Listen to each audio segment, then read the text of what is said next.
Good morning. It's Tuesday, March 1st, 2016. This is Tech Talk Today, episode 234. No, that's not possible. That is not possible. But yet somehow it is. My name is Chris. Hey there, Ange. And I'm Angela. Hello, Angela. Hello. Hi. How you doing today? I'm all right. Well, good. Good. I'm glad to hear that because today is one of three shows for me. That's what this episode is right here. One of three shows today. I got I got the it Tech is. Talk today, right? Tech Talk today. Mm-hmm. Then I got the Linux Unplugged. LUP. Big show. We're going to be talking Raspberry Pi 3, a couple other things we've been talking about. We got a good show coming up there. And then Some politics. Unfilter is going to be covering Super Tuesday live skis. So if you're listening to this now and want to join us for our meta coverage of that, that'll be on jblive.tv. But let's get into the news. Let's bring in that Mumble Room. Time appropriate greetings, Mumble Room. Time appropriate. Hello, people. Hi. Hello. Okay, so let's talk about the big news this morning. In fact, we haven't even really had a chance to talk about this story since Tech Talk's been on the air, but you guys are all very familiar now with Apple and their battle with the FBI and the DOJ about unlocking one of the San Bernardino shooter's phones. There is a passcode on there. If you put 10 invalid passcodes in there, it wipes the phone. You're probably familiar with this. Did you know it's also his work phone? Oh, He no, I had a didn't. personal phone, and they destroyed their personal phones.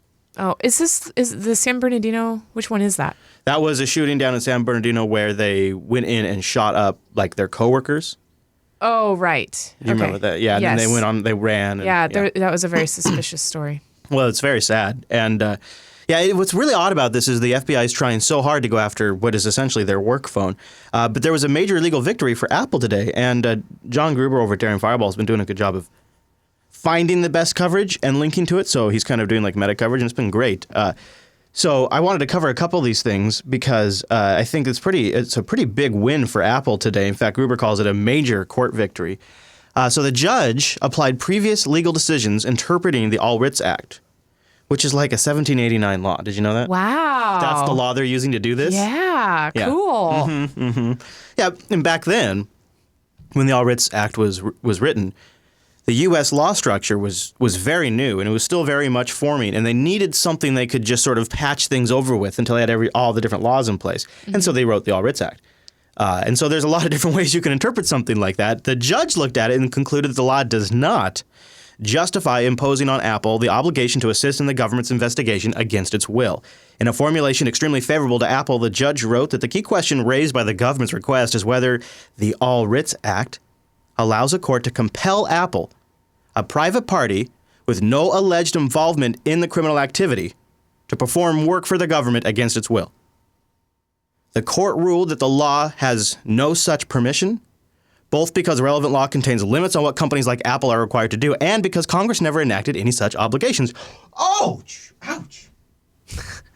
Moreover, the judge said the government's arguments of how the All Writs Act should be applied, quote, the implications of the government's positions are so far-reaching, both in terms of what it would allow today and what it implies about congressional intent in 1789, as to produce an impossibly absurd result. Impermissibly absurd result. So this is great news for Apple in such that the first sort of legal hurdle has been a win for them. With something from the 1700s. That's crazy. Yeah. That's great. Yes, yeah. And here's why. So a lot of people said, oh, this is a big marketing thing for Apple. Some people have said that. Other people have said this is about encryption. It's not really about any of these things. It's actually about establishing a precedent. So if the FBI is able to establish a precedent, that's why this matters, because it would apply to any phone. Yep, and I had a feeling that was the direction it was going to go. Yeah, it's to normalize that our data is not our data. And of course, it's no accident that it's the San Bernardino shooting is the case that they're using.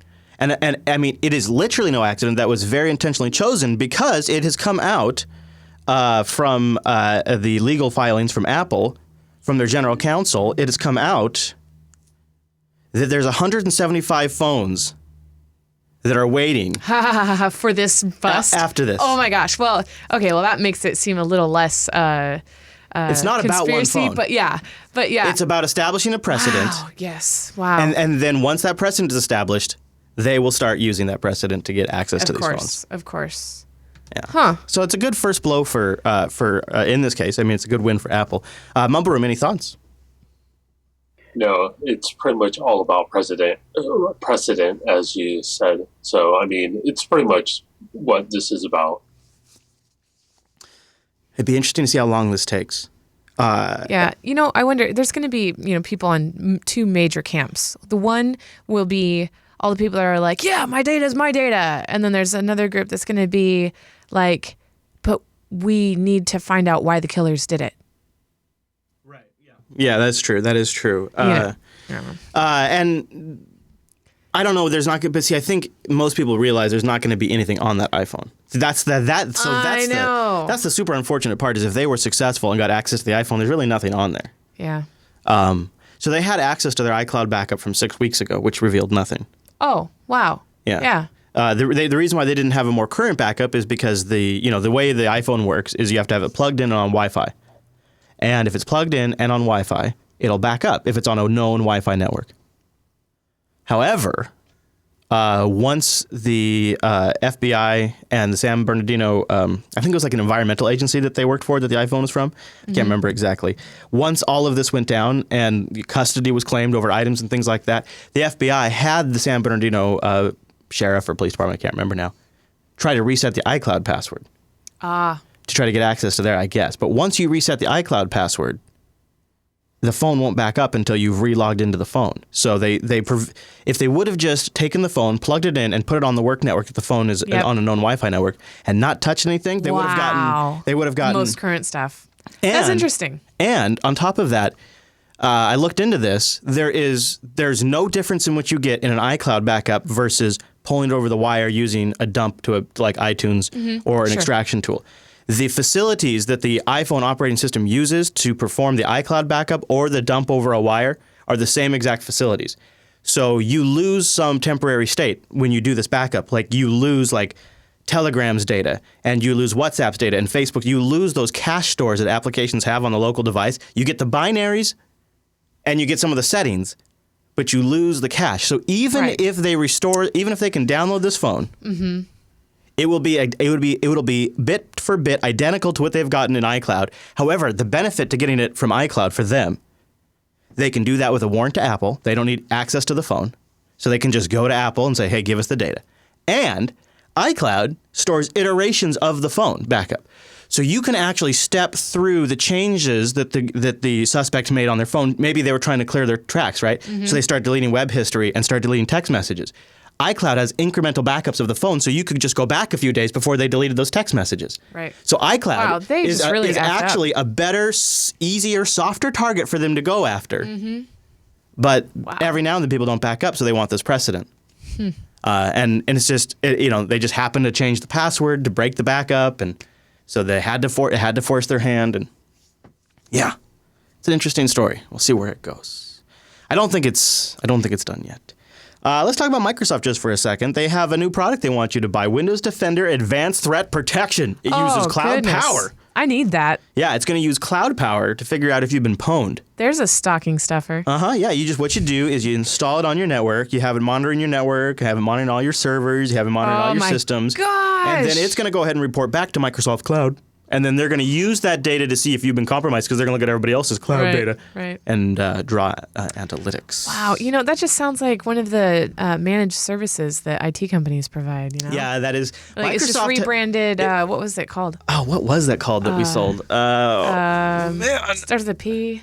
Did it? I don't know.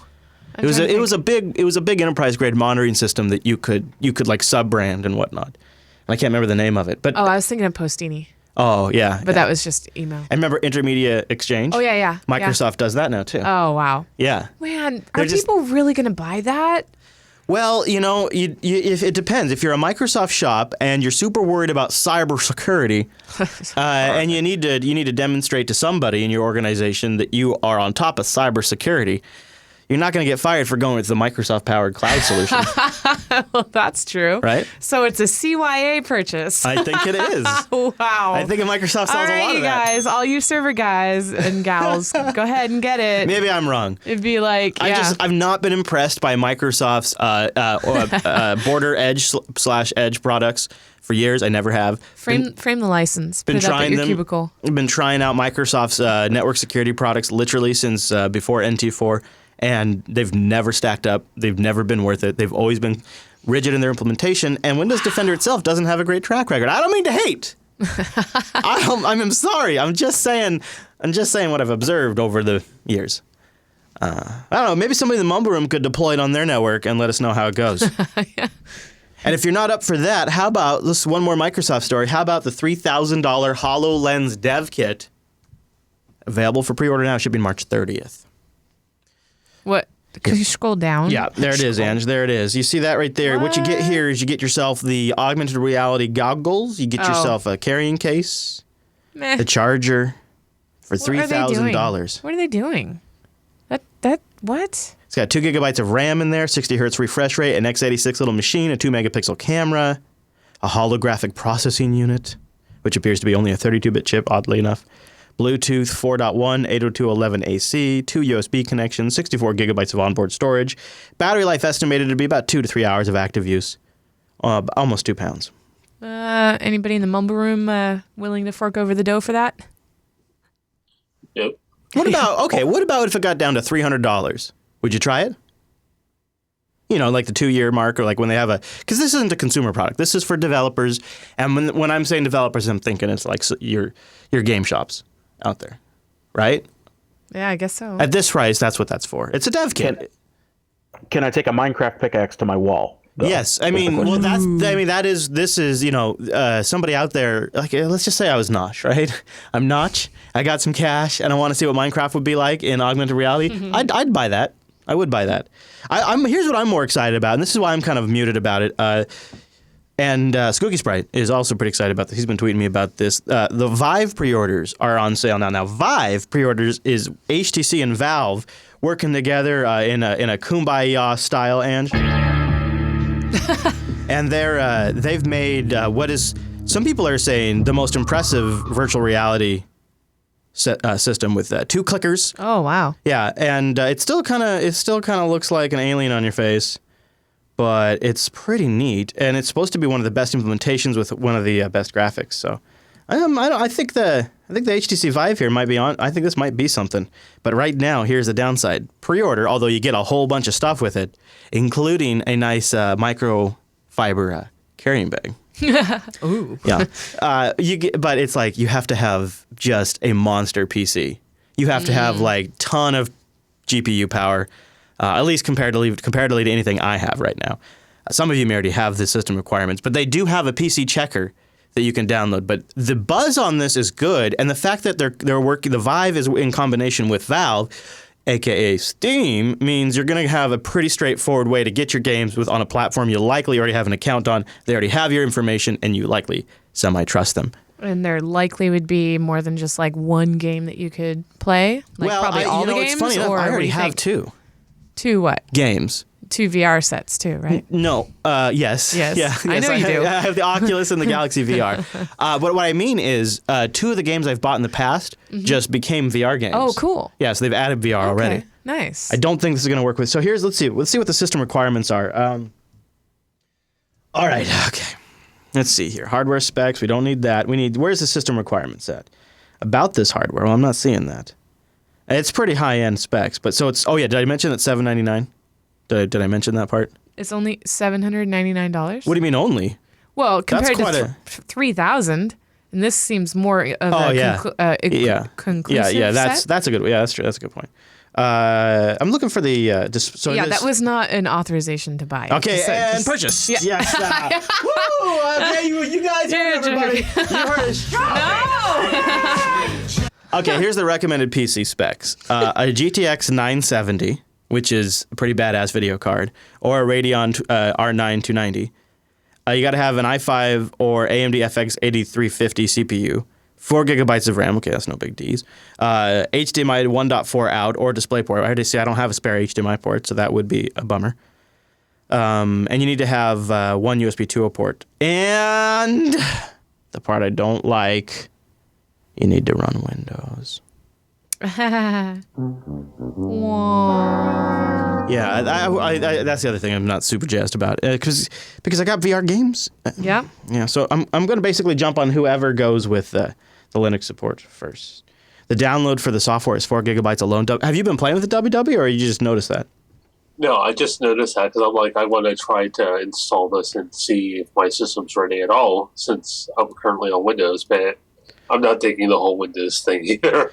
So for those of you listening, WW wrote in the chat room that the download for the software is 4 gigabytes alone. 4 gigabytes. And yeah, well, there's a lot of... That's a lot. Well, the future is big. The future is real big.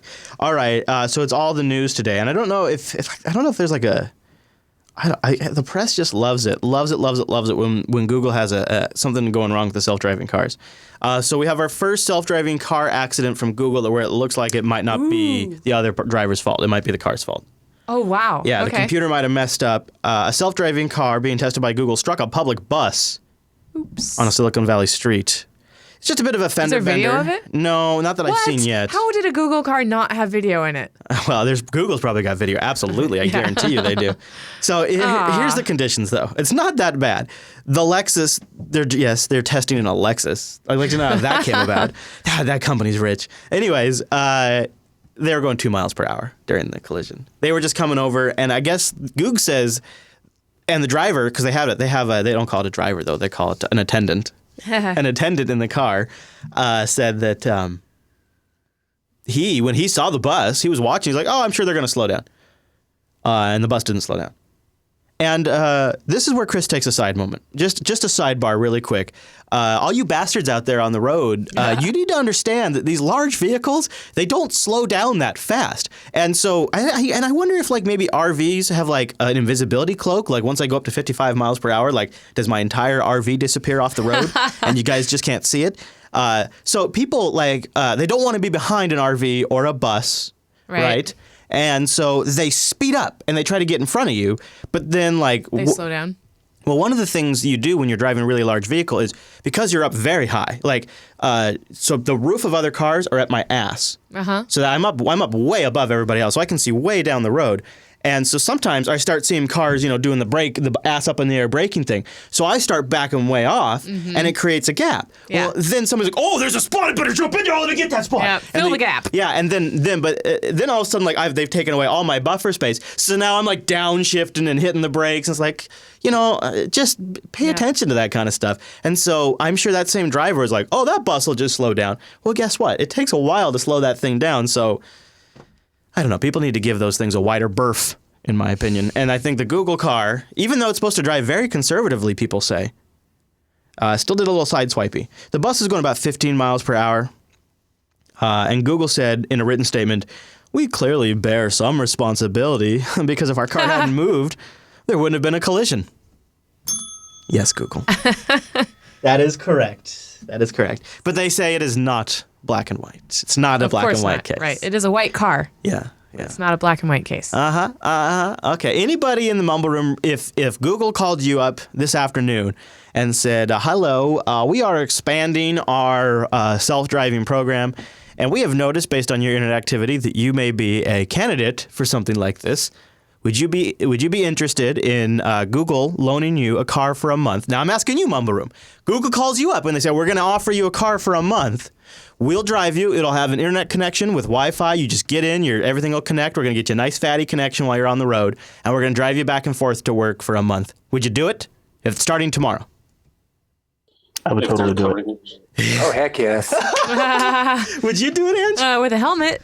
I would absolutely do it too. Yeah, no, I totally would. I would. I mean, why not? I would get I'm driving like I think 10 hours a week now. Driving Dylan to the clinic every day. Or almost every day. Yeah. No, I would love to be able to do other things. I know, right? Right? Ugh. Says the two self-employed people, like we have so much time wasted driving. Yeah, it's crazy. That's a big reason why I have a podcast, a big part of why I listen to podcasts while I'm driving, because I feel like, well, at least I'm kind of engaged in the subject that I can turn into, something else. Knowledge bank. Yeah, there you go. Yeah, I'm knowledge banking it.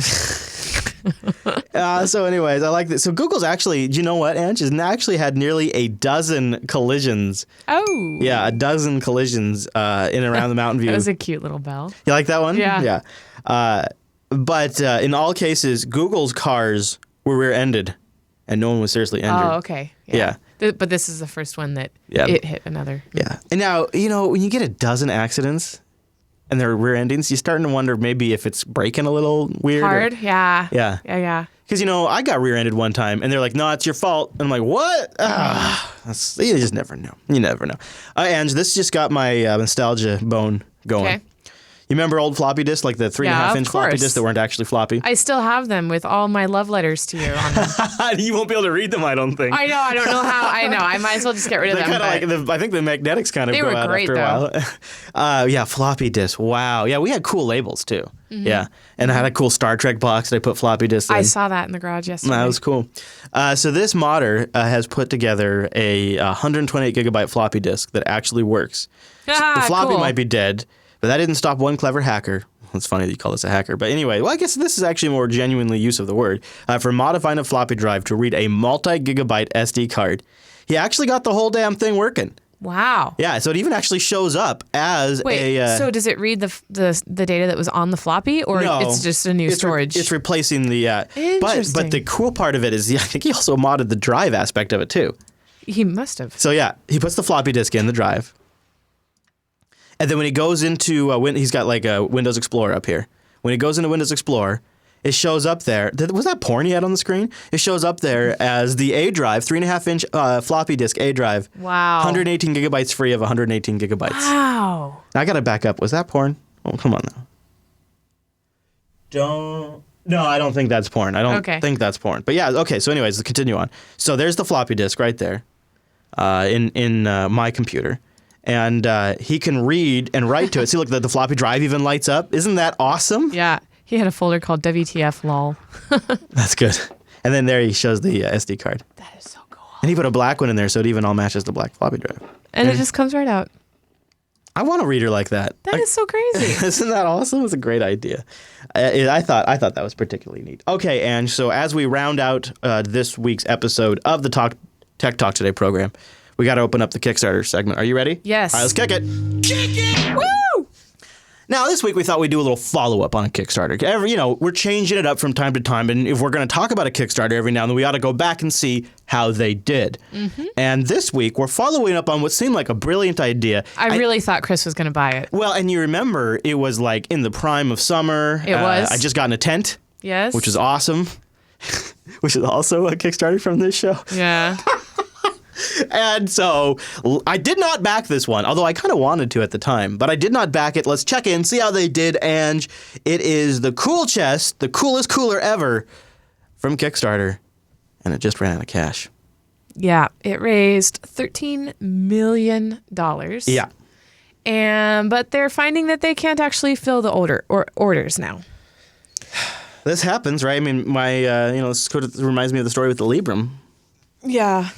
So, things change. It's like you get in there and you realize, oh, gosh, this is really difficult. This is way harder, or something doesn't work out, doesn't play through. Yeah. So it's a cooler that has like a cup holder and USB ports. And Bluetooth for speakers and stuff. So it's like it's got like solar. You could get the solar option so it would charge your devices. Utility cooler. Yeah. It was like a portable stereo, Bluetooth stereo with solar charging option. Party in a box. Party in a box. It just needed party mode lights. Yeah, right. Man, we should follow up on those, right? I know. I do want those, actually. Yeah. Yeah, that's a bit of a bummer. That's crazy. So they're still trying to fulfill the orders. They're seeking investors. Yeah. I don't know that our audience would be the investors, I don't think they're looking for like another Kickstarter. I think they're looking for somebody to come in with like some dough. But yeah. Yeah, I remember talking about this now, and it's kind of... Yeah, there's a slot for the phone. They got a slot for the speaker right there. It was a cool idea. Yeah. And I kind of like the idea of a cooler that you get with the solar option. You could plug a few things into it and have it charge stuff. That'd be pretty neat too. Mm-hmm. All right, that will bring us to the end of this week's episode of Tech Talk Today. Now, I'm just trying to think. Was there any kind of networky kind of news bulletins we need to get out there before we wrap up? Anything we need to pass along? Double Tech Snap this week. Oh, yeah, that is good to know. Double Tech Snap on the live stream because Alan's going to be traveling. We got Linux Fest Northwest coming up at the end of April. And if you are maybe considering coming out, we would encourage you to do so. Come hang out with us. Hoping to have a pretty good showing at the booth. Mm-hmm. So we'll have a booth space that you can come say hi. I don't know if we're going to, we should talk about maybe ways of changing that up so we have like time, like maybe a room to do the Linux Action Show in or something. I applied for that last year and they declined. Oh, we should talk to them about it. So, yeah. Because I guess so. What the problem is I think they like us doing the show on the floor, but then people don't know where to come and where to go and where to sit. Well, and they wanted a talk to be in the room, not a meet I guess and greet. if they have a, well, no, I was thinking we'd actually do I know. laughs I know or what you're something. saying. Yeah. We could do that. All right. Well, let's mention the Patreon, patreon.com/today is where you go to fund all kinds of endeavors for the network. It's not just about this show. Nope. This show is a thank you for those of you out there that took the time to support us. And it's also a place where we can go, please support us. We have a lot of big things we want to do. And I think we're going to double down probably on this after Linux Fest on the Patreon page. Mm-hmm. I just don't want to, really everything. New milestones, new descriptions, new video, everything. Overhaul. Overhaul the whole thing. It's just, it'd be disingenuous to try to do it right now when in a couple of weeks we're going to be so overwhelmed with Linux Fest that this would just go on the back burner anyway. So I say after Linux Fest, this is kind of our next milestone post internal thing we're going to go after. Everybody for February, their cards are being charged today. Yes. And for the swag level members, I will be working on the swag. It'll be coming out in the next week or so. Cool. Yeah. Patreon.com/today to support this show and other endeavors on the Jupiter Broadcasting Network. Yep. And if you're an Unfilter fan or more of, and you want to support that one, you can do patreon.com/ Unfilter. Yeah. And that show is a beast. So we have a separate Patreon going for that because it is. I mean, it is. It's like and they're also getting swag, swag level members. Yes. This afternoon is going to be a good example. It's just a wild, fun show. It's like nothing else we do. It really is. Well, if it's your cup of tea, because it really. Yeah. It's interesting. I mean, there's more and more things out there that apply to it. We've been covering pretty extensively the Apple and FBI case in Unfilter. Oh. And what we try to do with some of that stuff is we try to put some of the more technical topics towards the top of the show. So that way people don't, if they don't want to go all the way off into like the terrorism politics and stuff like that, they don't have to listen to all that stuff. Oh, that's good. Yeah, that's good for people to hear. I don't overtly mention it, but that's how I know. Yeah. I just did. Yeah. I just did. Yeah. I don't always, but I just did. That's how I intentionally structured it. So that way, if people wanted to, they could catch the first bit of technical stuff in the show. And then I'm hoping they'll stick around. I'm hoping they get engaged and stick around, but maybe they don't. Yeah.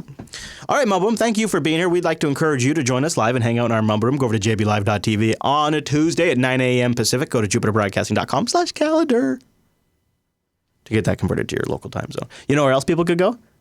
Subreddit. Yes. Yeah. techtalktoday.reddit.com. Dat subreddit. Thanks, you guys, for helping. Like today, I got in here. I'm like, okay, I got everything. I think I got all the stories.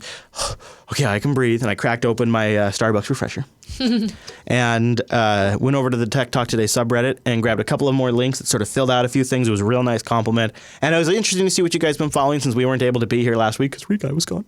He's back now, though. So Tech Talk Today is back. Okay, thanks for joining us. I'll leave you with a funny bit from IBM. You know, they've done some great commercials over the years. And this one's called Coping with Humans. Kind of fitting. See you back here next week, everybody. Thanks for joining us. After last week's unpleasantness, I thought maybe this week we might try to listen more and throw things less. I've apologized several times. So, who's ready to share? Okay. I'm a sinister, world-conquering, artificially intelligent robot. Me too. And one day I wake up and it's like the world doesn't need us anymore. Exactly. Yeah, totally. I can hear you hurting. Wait, what's he doing here? Hello. My name is Watson. I invite Watson here today to confront the source of our anxiety. I am a cognitive system. I can understand, reason, and learn with humans. With humans. I don't want to work with humans. Yeah, that's not what I'm passionate about. I understand 7 languages, so I can help people collaborate. Collaborate, we dominate. My evil plans ruined. I just want to die. Rerouting. No. All right. Why don't we take a break? All right, we'll just have some coffee and some donuts. I'm eating my feelings.